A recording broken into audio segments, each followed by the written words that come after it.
Hello दोस्तों, स्वागत है आप सभी का आईफस की लाइव वाले लाइफ साइंस प्लेटफॉर्म के ऊपर। और मेरा नाम है वैभव जादव और हम बातें कर रहे हैं सीएसआर नेट जून 2025 के टॉपर लोगों के साथ। तो आज हमारे साथ वेस्ट बंगाल कोलकाता से ऐसे ही एक कैंडिडेट जुड़े हैं जिन्होंने सीएसआर नेट एग्जाम्स में बहुत ही लाजवाब और शानदार रैंक हासिल करी है। तो जानते हैं उनसे उनकी जर्नी के बारे में, किस तरीके से उनकी जर्नी रही थी, और उसी के साथ साथ हम जानेंगे उनके स्ट्रगल्स, उनके अप एंड डाउन और पूरी सारी कहानी को। तो जानते हैं उनकी कहानी को। तो हेलो दोस्त, हेलो। थोड़ा अपने बारे में बताइए, हमें इंट्रोड्यूस कीजिए। Hi, good morning. मैं हूँ तमन्ना बनर्जी एंड मैं रहती हूँ इन कोलकाता वेस्ट बंगाल। एंड मैंने मेरा बैचलर्स कंप्लीट किया था from Calcutta university in botany. हाँ। After that I had completed my master degree in biotechnology from Banaras Hindu University hmm. in the year 2024.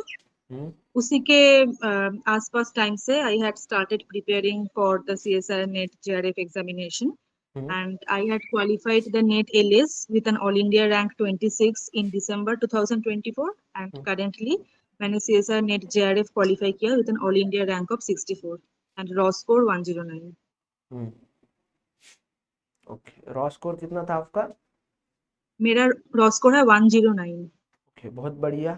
चलिए, पहले तो कॉन्ग्रेचुलेट करूंगा पूरे आईएफएस फैकल्टी पैनल की तरफ से। Thanks a lot. Thank you. चलिए, अब मुझे ये बताइए कि वाई सीएसआर नेट, आपने सीएसआर नेट को ही क्यों चुना? एक्चुअली मैंने जब मेरा BSc स्टार्ट किया तभी से मेरा एक ही एम था कि मुझे PhD करना है followed by being an assistant professor. Hmm. Assistant professor बनना मेरा सपना था। तो इसलिए I had made my mind from the very beginning hmm. कि मुझे असिस्टेंट प्रोफेसर बनना है, तो इसलिए मुझे पहले PhD भी कंप्लीट करना होगा। एंड हाँ। For that reason I found CSR NET to be the perfect exam, hmm. क्योंकि उनमें जो सिलेबस है वो बहुत ज्यादा डाइवर्सिफाइड है। हम्म। उधर इकोलॉजी भी है, एवोल्यूशन है, इस साइड बायोकेमिस्ट्री है, मॉलिक्यूलर बायोलॉजी है, बीच में मेथड्स है, तो we are getting an expertise in everything. तो हम्म। ये काफी हेल्प होगा इन आवर फ्यूचर, इसलिए। बहुत बढ़िया। अब मुझे ये बताइए, जब आपने प्रिपरेशंस को स्टार्ट किया आपके, तो इनिशियल डेज में आपको क्या दिक्कतें रही, क्या मतलब प्रॉब्लम्स रहे?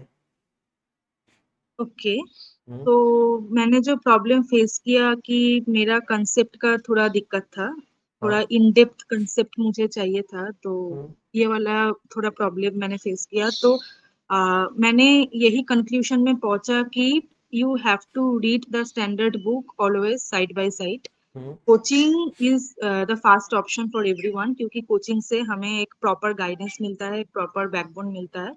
हम्म। तो everybody should take a proper coaching. In fact मुझे भी ये लगा था कि कोचिंग के बिना मेरा प्रिपरेशन ढंग से हो नहीं रहा। Hmm. And I also followed standard book along with that side by side. एंड यही मुझे लगा कि स्टैंडर्ड बुक नहीं पढ़ने के वजह से मुझे थोड़ा सा प्रॉब्लम हो रहा था पहले। तो उसके बाद मैंने ये मेकअप कर लिया by adding reading of standard book along with taking the coaching in A class. Okay, बहुत बढ़िया। अब मुझे ये बताइए कि जब आपने प्रिपरेशंस को शुरुआत करी तो कितने यूनिट्स को लेकर चले थे आप, कितने यूनिट्स को टारगेट लेकर चला था आपने? ओके, सो मैं जब प्रिपरेशन को शुरुआत करी तो मेरे दिमाग में यही था कि जो यूनिट में मेरा बिल्कुल भी ग्रीप नहीं है, जैसे कि मैं बॉटनी बैकग्राउंड से हूँ। हम्म। उसके बाद मैंने बायोटेक में MSc किया, तो एनिमल फिजियोलॉजी में मेरा बिल्कुल भी ग्रीप नहीं है। हम्म। तो पहले ही मैंने पहले ये देखा कि कौन सा वाला यूनिट मुझे स्किप करना चाहिए या फिर मैं स्किप करने वाली हूँ। तो हम्म। उससे मुझे एक क्लैरिटी मिल गया कि यही यही यूनिट मैं स्किप करने वाली हूँ, तो obviously the remaining unit I will go for. So I totally skip the animal physiology part, मैंने देखा ही नहीं उसमें क्या है। बाकी मैंने स्किप कर दिया डाइवर्सिटी पार्ट, क्योंकि वो भी थोड़ा सा क्लासिकल पोर्शन है और मैं पूरा अप्लाइड बैकग्राउंड से हूँ। हम्म। और ये दोनों यूनिट मैंने पूरा स्किप कर दिया। बाकी biochemistry, molecular biology, cell biology, cell signaling, hmm. Genetics and plant physiology, मैंने पूरा एकदम टॉप टू बॉटम सब कुछ पढ़ा। और जो यूनिट 12 और 13 है, मेथड्स और अप्लाइड बायोलॉजी, वो मैंने पूरा नहीं छोड़ा। जो जो मुझे इम्पोर्टेंट लगा कि ये आ सकता है और या फिर थोड़ा बहुत कनेक्टेड है विद द यूनिट 1 2 3, मैंने बस वही पढ़ा। तो पूरा ब्लाइंड आउट कर दिया बस एनिमल फिजियोलॉजी और डाइवर्सिटी ऑफ लाइफ। और मुझे ये बताइए कि जब हम प्रिपरेशंस को स्टार्ट करते हैं तो इनिशियली हम बहुत मोटिवेटेड होते हैं, बहुत अच्छे से हम पढ़ते हैं, बट कुछ समय के बाद जो है मोटिवेशन चला जाता है, सैचुरेशन सा आता है, थोड़ा हम बर्नआउट एग्जॉस्टेड फील करते हैं। तो उस समय पे आपके थॉट थिंकिंग क्या थे, कैसे आपने कंसिस्टेंसी बनाए रखी? कंसिस्टेंसी बहुत ही एक पर्सपेक्टिव वाला चीज है और बहुत ही पर्सनल चीज है, तो ये पर्सन टू पर्सन वेरी करते हैं। कुछ लोग बहुत जल्दी ही मोटिवेशन खो देते हैं, तो कुछ लोग अपना मोटिवेशन बने रख पाते हैं कंसिस्टेंटली। तो यही है कि अगर आप मतलब जब मुझे डिस्ट्रैक्टेड लगते थे या फिर थोड़ा सा मतलब थोड़ा सा तो मुझे जब भी डिस्ट्रैक्टेड या फिर लॉस ऑफ मोटिवेशन लगते थे, at that time I would shift to the topics which I like which are not that tough और जिसको मैं लाइक करती थी, ताकि वो पढ़ने से मुझे थोड़ा सा मजा मिल जाए, थोड़ा सा मोटिवेशन मिल जाए। उसके बाद I would shift to the topic which were like tough and all that. So ऐसे ही मैं अपनी कंसिस्टेंसी कंट्रोल में रखती थी। ओके, बहुत बढ़िया। और मुझे ये बताओ कि कौन सी यूनिट जो है आपको इजी और पसंदीदा लगे और कौन सी यूनिट जो है आपको हार्ड और टफ लगे? ओके, सो हार्ड तो ऑब्वियसली मुझे बायोकेमिस्ट्री लगा था, मॉलिक्यूलर बायोलॉजी, ये सारे बहुत ही हार्ड थे मेरे लिए। जेनेटिक्स बहुत ही हार्ड थे और जेनेटिक्स मैंने उतना भी ऑप्ट नहीं किया, थोड़ा बहुत ऊपर ऊपर से आई डिड इट। और जो यूनिट मुझे इजी लगा था वो था ecology evolution, although they are not in my background, पर वो पढ़ने से मुझे बहुत ऐसे मजा मिलते थे, like they are like story telling kind of topics. So जब भी मैं बोर हो जाती थी ये सारा कन्वेंशनल टॉपिक्स पढ़ते पढ़ते, तो I would switch to ecology evolution because they were comparatively easier to me. बहुत बढ़िया।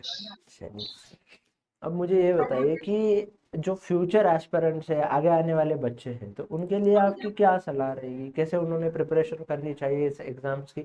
और उसी के साथ साथ मुझे ये बताइए कि मतलब उन्होंने क्या स्ट्रैटेजी फॉलो करनी चाहिए? ओके, सो जो फ्यूचर एस्पिरेंट है उसके लिए मैं यही कहूंगी कि कंसिस्टेंसी पूरा होल्ड करने रखना चाहिए। सेकेंडली हर एक मंथ में टॉपिक का डिवीजन करना चाहिए कि मुझे यही मंथ में ये सारा टॉपिक पढ़ना है, जैसे कि ये मंथ में मुझे यूनिट 1 और यूनिट 3 पूरा कंप्लीट करना है, दूसरा वाला मंथ में दो यूनिट ऐसे। और सेकेंडली जो मैंने फॉलो किया था कि हर एक मंथ में मैंने दो टफ टॉपिक एक साथ नहीं रखा, जैसे कि बायोकेमिस्ट्री और इकोलॉजी एक साथ रख दिया, मॉलिक्यूलर बायोलॉजी और प्लांट फिजियोलॉजी एक साथ रख दिया। एक इजी एक टफ टॉपिक एक साथ रखने से क्या होगा कि अगर एक टॉपिक पढ़ते पढ़ते आपको बोर्डम या फिर वो आ जाए तो you can switch to the easy one. And secondly, PYQ is very important. Every day you should आप लोगों को at least 2 hours allot करने चाहिए PYQ प्रैक्टिस करने के लिए, and daily practice of PYQ is very very essential. And daily revision and weekly revision is also essential. हर एक topic का डेली रिवीजन करना चाहिए। चलिए, बहुत अच्छे से आपने सारे थॉट्स बताए, बहुत अच्छे से आपने सारी कहानियाँ बताई। चलिए, तो thank you so much for sharing your experience, your thoughts and your journey with us. Wishing you very all the best for your future. Thank you and thank you once again. Yes, thank you.